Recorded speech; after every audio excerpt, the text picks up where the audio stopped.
Ассаламалейкум, қазақ елі. Қазір сағат 5,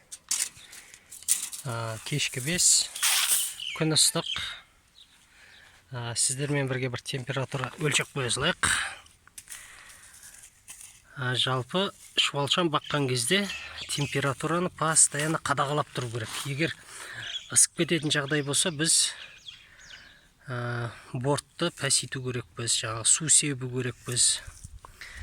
Сондай температурасын түсіруге. Қазір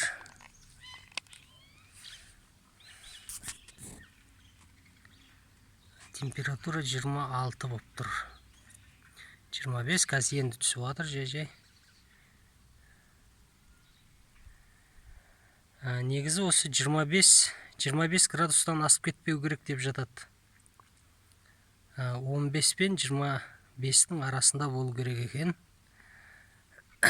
Бізде қазір 24 болып тұр. Квасты сәл бір жерді көрейік.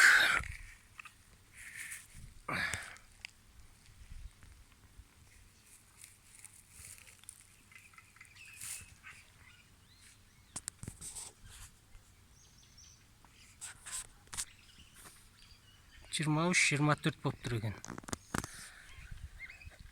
Осылай қарап тұрамыз. Енді бұдан кейін күндер бұдан да ыстық болады ғой. Сол кезде аса мән беру керек, әйтпесе шуалшандарымыз қызып, жағдайлары ауыр болып қалады.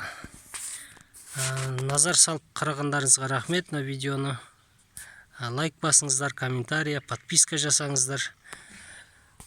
Осылай видео түсіріп тұрамыз. Бұл жерде 10 квадрат. 10 квадратқа 1 квадрат шуалшан сағанбыз. Бүгін 11-ші күн болып қалды.